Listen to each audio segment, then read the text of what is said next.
poor bride stepped off at the wrong station. Rich rancher's blind son whispered, "Papa, God answered us." The train slowed down with a loud metal sound as it reached the small station. The poor bride stood near the door, holding her small cloth bag tightly. Her hands were shaking, not from the cold, but from fear and confusion. She had been awake for most of the journey, staring out the window, watching the lights pass by like broken dreams. When the train stopped, a few people stepped down. She looked at the sign outside, but could not read it clearly in the dim light. Her heart told her this was not the place she was supposed to be, but her tired body moved before her mind could stop it. She stepped down onto the platform. The train doors closed. Within seconds, the train moved again, leaving behind a cloud of dust and noise. The sound slowly faded, and silence wrapped around her like a heavy blanket. Only the wind and a distant sound of insects remained. That was the moment she realized her mistake. This was the wrong station. She stood frozen, staring at the empty tracks. There was no one around. No shop, no guard, no lights except one weak bulb flickering above the platform. Fear rose in her chest. She had very little money, no phone, and no idea where she was. Tears filled her eyes, but she forced herself not to cry. She had cried enough in the past few days. Just a week ago she had been a bride. Her wedding dress was borrowed, her jewelry fake, and her smile forced. She came from a very poor family. Her parents had married her off quickly, hoping her life would improve. But instead of love and respect, she found cold words and harsh behavior. The man she married did not want her. His family treated her like a burden. On the third night, after a painful argument, she was told to leave quietly before morning. No shouting, no drama, just with nowhere to go, she returned to her parents' small house. But even there, she felt unwanted. Neighbors whispered. Relatives judged. Her parents loved her, but poverty and fear of society made everything heavy. One night, she decided to leave. She packed a few clothes, kissed her sleeping mother on the forehead, and walked away before dawn. She believed distance might heal her pain. Now, standing alone at an unknown station, she wondered if she had made the biggest mistake of her life. She sat on a cold bench, pulling her shawl closer around her shoulders. The night air was sharp, and the sky was dark with no stars visible. She tried to calm herself by breathing slowly. She told herself she would wait until morning. Surely someone would come. Maybe another train. Maybe help. Minutes felt like hours. Every small sound made her nervous. She imagined wild animals, strange people, dangers she could not fight. Her heart beat faster with every thought. Finally, she closed her eyes and whispered a prayer. It was not a long prayer, just a simple one. That she asked for safety, she asked for guidance. She asked not to be alone anymore. Not far from the station, beyond open land and fences, stood a large ranch. It belonged to a rich rancher known in the area for his hard work and honesty. He had built his wealth over many years, but his life was not easy. His wife had passed away long ago, leaving him alone with their only son. The boy had been blind since birth. Doctors had said there was little hope, but the rancher never gave up on his child. He raised him with patience, teaching him to listen, to feel, and to trust his heart. The boy could not see faces or colors, but he understood emotions better than most people. He could tell when someone was sad just by their voice. That evening after dinner, the boy sat quietly near the window. The wind carried distant sounds, and among them was the faint noise of the train that had just passed. The boy tilted his head and frowned slightly. His chest felt tight for reasons he could not explain. "Papa," he said softly, "someone is hurting." The rancher looked at him with surprise. "What do you mean, son?" "I don't know," the boy replied, "but my heart feels heavy, like someone nearby needs help." The rancher was used to his son saying unusual things. Many times before, the boy's feelings had proven true. Still, the rancher hesitated. It was late, but when he looked at his son's serious face, he nodded. They put on their coats and stepped outside. The ranch was quiet, the animals resting. They walked slowly toward the direction of the station. The boy held his father's arm, listening carefully to the world around him. Every step felt important, though neither of them knew why. Back at the station, the poor bride had rested her head against the bench. Exhaustion pulled her towards sleep, but fear kept her awake. Suddenly, she heard footsteps. Her body tensed. She stood up quickly, clutching her bag. A deep, calm voice spoke first. "Don't be afraid." She saw a tall man approaching, with a young boy beside him. The man kept a respectful distance. His tone was gentle, not demanding. "We heard someone might be here," the rancher said. "Are you all right?" Her voice trembled as she replied, I got off at the wrong station." The boy stepped slightly forward, his face turned toward her voice. He smiled, a small, peaceful smile. "She sounds kind," he said quietly. The bride felt something strange at that moment. Not fear, but warmth. For the first time that night, her shoulders relaxed a little. The rancher offered her water from a bottle he carried. She drank slowly, her hands still shaking. He did not ask many questions. He did not judge. He only said they had a safe place nearby and she could rest for the night if she wished. She hesitated. Every lesson life had taught her told her not to trust easily. But something about the man's calm eyes and the boy's gentle presence made her feel safe. She nodded. As they walked away from the station, the bride looked back once at the empty platform. If she had not stepped off at the wrong place, she would never have met them. She did not know it yet, but this mistake was about to change her life in ways she could never imagine. They walked slowly across the open land, the weak moonlight guiding their steps. The bride kept a small distance at first, still unsure, but the rancher's calm presence eased her fear with every step. The ground was uneven, yet the boy walked confidently, holding his father's arm. He listened to every sound, the wind brushing the grass, distant animals, and the soft footsteps of the woman beside them. The bride noticed how carefully the rancher guided his son, never pulling him, never rushing him. There was patience in every movement. She realized this man was not only rich in land, but also rich in character. That thought brought her comfort. As they reached the ranch gate, the boy paused. He breathed deeply, as if sensing something new in the air. The bride watched him curiously. She had never met someone like him before. His eyes were open, yet they did not focus on anything visible. Still, there was peace on his face. "This place feels warmer tonight," the boy said softly. The rancher smiled. "Maybe because we are not alone anymore." They entered the house, which was simple but well kept. A soft lamp lit the room, giving it a welcoming glow. The bride stood near the door, unsure where to place herself. The rancher gently showed her a chair and asked her to sit. He poured warm tea and placed it in her hands. "Drink slowly," he said. "You're safe here." The warmth of the cup spread into her fingers, then into her heart. She felt tears rise again, but this time they were different.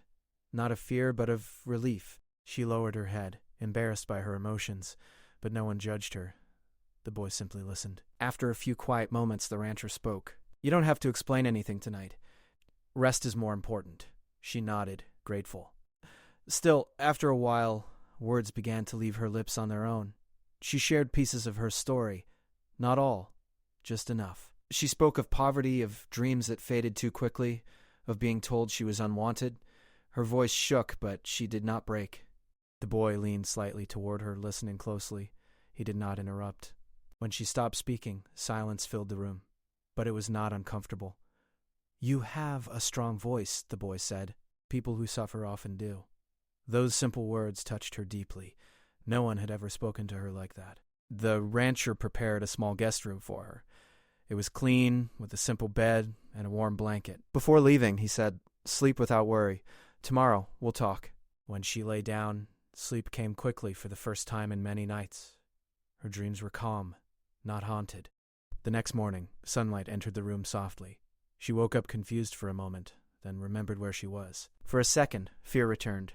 Fear that this kindness might disappear. But when she stepped outside, the smell of fresh air and the sound of animals welcomed her. She found the rancher already awake, working near the barn. The boy sat on a wooden bench, running his fingers over the grain of the wood, humming quietly. When he heard her footsteps, he smiled. "Good morning," he said. Her heart warmed again. "Good morning." The rancher invited her to have breakfast with them. The meal was simple but filling. No one rushed her. No one asked uncomfortable questions. After eating, she offered to help with chores. The rancher hesitated at first, but seeing her sincerity, he agreed. She helped clean, prepare food, and organize small things around the house. The work made her feel useful again. Each task brought back a sense of dignity she thought she had lost forever. The boy followed her sounds throughout the day. He asked her to describe the sky, the animals, the land. She spoke gently, choosing her words carefully, painting pictures with her voice. He listened with deep attention. "Your words make the world feel alive," he told her. As days passed, her presence slowly changed the ranch. The house felt less quiet. The rancher noticed his son laughing more, asking more questions, walking with more confidence. At night, The boy often asked if she would sit nearby while he rested. One evening as the sun set, the boy sat beside his father. "Papa," he whispered, "when she is here, I don't feel empty." He had spent years trying to protect his son from loneliness, never realizing how lonely he himself had become. Now, this unexpected guest had filled a space they didn't know existed. The bride, on the other hand, struggled quietly with her thoughts. She feared becoming a burden. She feared being asked to leave. Every smile she received felt precious yet temporary. Still, she continued to help, to care, to remain respectful. The rancher joined her, keeping a respectful distance. "You are welcome here," he said gently, as if reading her thoughts. "As long as you need." Her eyes filled with tears again. This time, she did not hide them. "Thank you," she whispered. Far away, the wrong station stood silent, forgotten. The mistake that once filled her with fear had now opened a door she never imagined, and none of them yet knew how deeply their lives were about to become connected. Days turned into weeks, and the ranch slowly adjusted to a new rhythm. The bride no longer felt like a guest who might disappear at any moment. Still, she remained careful in everything she did. She woke early, helped quietly, and never asked for more than she was offered. Inside her heart, fear still lived, but it no longer controlled her every breath. The rancher watched her closely, not with suspicion, but with concern. He had seen many people in his life, workers who stayed for money, visitors who came out of curiosity, but this woman was different. She worked as if the place mattered to her. She spoke gently to the animals. She thanked him for small things most people ignored. And most importantly, she treated his son with deep respect. The blind boy spent more and more time with her. He followed the sound of her footsteps, learned the rhythm of her movements, and even recognized her mood from the way she breathed. When she was tired, he could tell. When she smiled, even silently, he somehow knew. One afternoon, while sitting under a tree, the boy asked her a question that caught her off guard. "Why do you sound afraid when you are quiet?" he asked. She froze. She had not expected that. She looked at him, forgetting for a moment that he could not see her face. "I didn't know I sounded afraid," she replied softly. "You do," he said kindly. "But only when you think no one is listening." For a long moment she did not speak. Then slowly she told him more of her story. Not details meant to bring pity, but feelings she had never shared with anyone. She spoke about being unwanted, about learning to stay silent to survive, about believing she had no value. The boy listened without interruption. When she finished, he reached out his hand, searching the air. She gently placed her hand in his. "You are not invisible," he said. "I can hear you." Those words stayed with her long after the moment passed. The rancher noticed the bond growing between them. At first he worried. He did not want his son to become dependent on someone who might leave. But with time, he saw that the boy was not growing weaker. He was growing stronger. He walked taller. He spoke with confidence. He laughed more freely than he had in years. One evening, the rancher asked the bride to sit with him on the porch. The sun was setting, painting the sky in soft colors, she described quietly to the boy inside. "You don't have to be afraid here," the rancher said. "No one will force you away." She lowered her head. "I don't want to cause trouble. You've brought peace into this home." Praise still felt unfamiliar, almost dangerous. But deep inside, something began to heal. A few days later, a visitor came to the ranch, a distant relative of the rancher. He noticed the bride immediately. His questions were sharp, his eyes curious. Though his words were polite, his tone made her uncomfortable. Old fears returned, crawling into her chest. The rancher sensed it and stepped in calmly.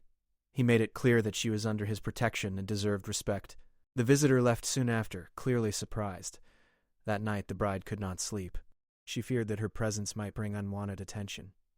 She considered leaving quietly before morning, just as she had left her parents' home. But before she could decide, the boy knocked gently on her door. "I couldn't sleep," he said. "I thought you might be awake." She sat beside him in the hallway. The house was quiet, filled only with soft night sounds. "Promise me something," he said. "What?" she asked. "Don't disappear without saying goodbye." Her heart ached. She realized then how deeply she mattered here. "I promise," she whispered. From that night on, she stopped packing her bag every morning. The rancher began teaching her more about managing the house and the land. He trusted her with small responsibilities, then bigger ones.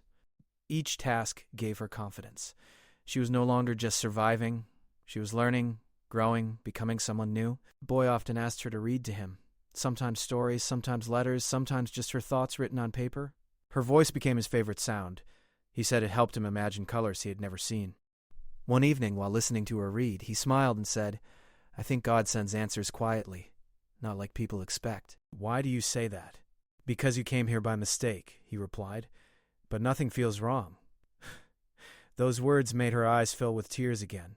Not sadness, but understanding. The rancher, listening from nearby, felt the same truth settle in his heart. He had prayed many times for peace, for guidance, for a better future for his son. He had never imagined the answer would arrive in the form of a lost bride stepping off at the wrong station. As the days continued, the three of them moved like a small family, careful but sincere. None of them spoke about the future yet. They were afraid to name something that felt too precious to risk. But deep inside, each of them knew that this was no longer an accident. This was the beginning of something meant to be. Time continued to move forward, but something inside the ranch felt steady now, as if it had finally found its balance. The bride no longer counted the days since she arrived. She measured time by small moments instead. Morning tea shared in silence, the sound of animals waking, the blind boy's soft laughter drifting through the house. Still, change often brings tests. One afternoon, while organizing old papers in a storage room, she found a small box covered in dust. Inside were letters written many years ago. She did not read them, but the names and dates told her they belonged to the rancher's late wife. Her chest tightened. Until that moment, she had carefully avoided thinking about the woman who once held this place in her heart. That evening, she felt distant without meaning to. The boy sensed it immediately. "You're somewhere far away," he said, while sitting near her. "I didn't mean to be," she replied gently. He nodded. Sometimes people carry old shadows. They don't make noise, but they are heavy. She was surprised again by his understanding. Slowly, she realized this home carried grief as deep as her own. The rancher had not only lost his wife, he had lost a future he once imagined. Later that night, the rancher spoke of it for the first time. "My wife loved this land," he said quietly as they sat outside. "She believed a home is not walls, but the people who fill it." The bride listened carefully, respecting the silence between his words. He did not speak long, but every sentence mattered. "I stopped believing that after she was gone," he continued, "until you arrived. She had never wanted to replace anyone. She only wanted to survive." "I'm not here to take anyone's place," she said softly. "I know," he replied. "You're here to make your own." Those words gave her strength. Soon after, the ranch faced its first real trouble since her arrival. A sudden illness spread among a few animals. The workers panicked, unsure what to do. The rancher was overwhelmed, balancing responsibility and worry for his son. Without being asked, the bride stepped forward. She remembered things her grandmother had taught her: simple care, patience, observation. She worked alongside the rancher day and night, offering support, not solutions she wasn't sure of. Her calm presence helped settle everyone. Slowly, the animals recovered.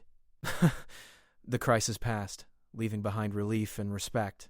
From that day on, the workers treated her differently. Not as a guest, not as a stranger, but as someone who belongs. The boy noticed the change too. "They listen when you speak now," he said proudly. "They were always listening. I just didn't believe it." Wind shook the windows and rain poured endlessly. The boy became restless, his fear of loud storms returning from childhood. She sat beside him, holding his hand, speaking softly over the noise. She described the rain as a blanket for the land, the thunder as distant footsteps that would soon pass. "Day," he whispered when the thunder grew louder. "I'm here," she promised. In that moment, the rancher watched them from the doorway. He realized something important. His son trusted her not because she stayed, but because she always chose to stay. Later that night, the boy spoke words that stayed with both adults forever. "Papa," he said, his voice steady, "I think God answered us." The rancher's heart tightened. "What do you mean, son?" "I used to ask God to help me not feel alone," the boy said. "I didn't ask to see. I asked to feel safe." "And now?" the rancher asked. "Now I do," the boy replied. "So God answered us." No one spoke after that. There was nothing left to say. But life does not allow peace to settle without challenge. A letter arrived days later. It carried news from the bride's past, news she feared but knew might come. Someone from her former life was searching for her. Not with kindness, but with questions that could reopen old wounds. Her hand shook as she held the letter. All her old fears returned, being judged. being forced back, losing the place she had slowly begun to call home. She showed the letter to the rancher, expecting disappointment. Instead, he folded it calmly and placed it aside. "No one can take your dignity," he said. "Not anymore." "But what if they try?" she asked. "Then they answer to me," he replied firmly. For the first time, she believed someone would stand between her and the world. That night, she could not sleep. She walked outside, breathing the cool air. The boy joined her, guided by memory and sound. "You're afraid again," he said. "Yes," she admitted. "Fear means something matters," he replied. "But running doesn't make fear smaller. Staying does." She looked at him, amazed by his wisdom. "I don't want to lose this," she whispered. "You won't," he said confidently. "You didn't come here by mistake." In the days that followed, the rancher made quiet preparations, not for defense, but for stability. Legal papers, boundaries, protection. He was not a man who reacted with anger. He believed in calm strength. The bride watched him and learned what safety truly looked like. Not loud promises, not control, but steady action. As the sun set one evening, she stood between the father and son, feeling something new settle in her chest. Belonging, not temporary, and deep inside she knew the final test was still ahead, but she was no longer facing it alone. The days that followed felt quiet on the surface, but something important was taking shape beneath it all. The rancher, the blind boy, and the bride moved through their routines with care, as if they all understood that this was a fragile but meaningful time. No one rushed anything. No one spoke too loudly about the future, yet each of them felt that a turning point was close. The letter from the bride's past stayed sealed in a drawer. The rancher did not ignore it, but he refused to let it control the present. He handled matters calmly, speaking to the right people, making sure no one could force the bride into a life she had already escaped. He did all this quietly, without telling her every detail. He wanted her to feel safe, not worried. She noticed the changes anyway.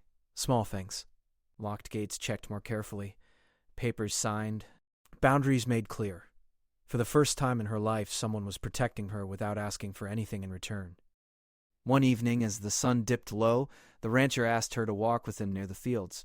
The boy stayed behind, listening to the distant sounds he knew so well. "You've changed this place," the rancher said as they walked, "and you've changed us.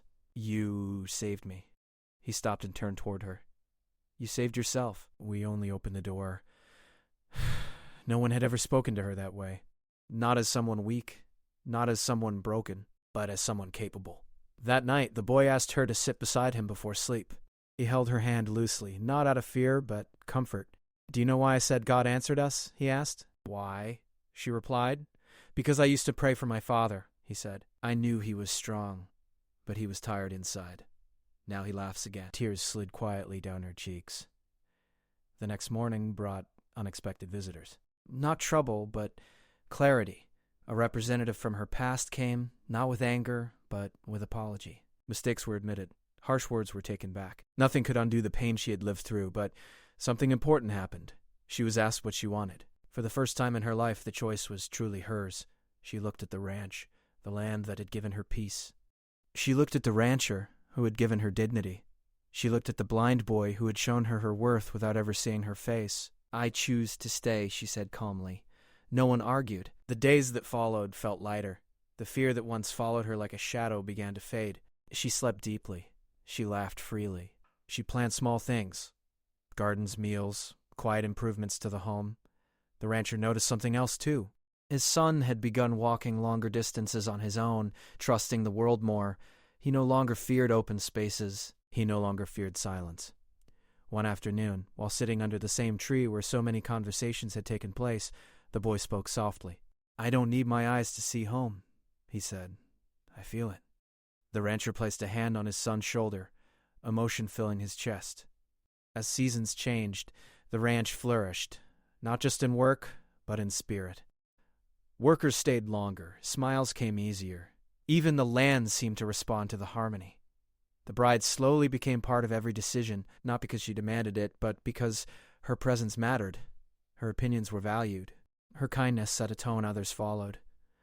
One quiet evening, as stars filled the sky, the rancher spoke words he had held back for a long time. "This home needs you," he said, "and so do we."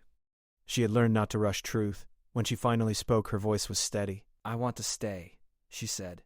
Not because I was lost, but because I found myself here, the boy smiled. That night, the three of them sat together in silence, listening to the sounds of the ranch settling into rest.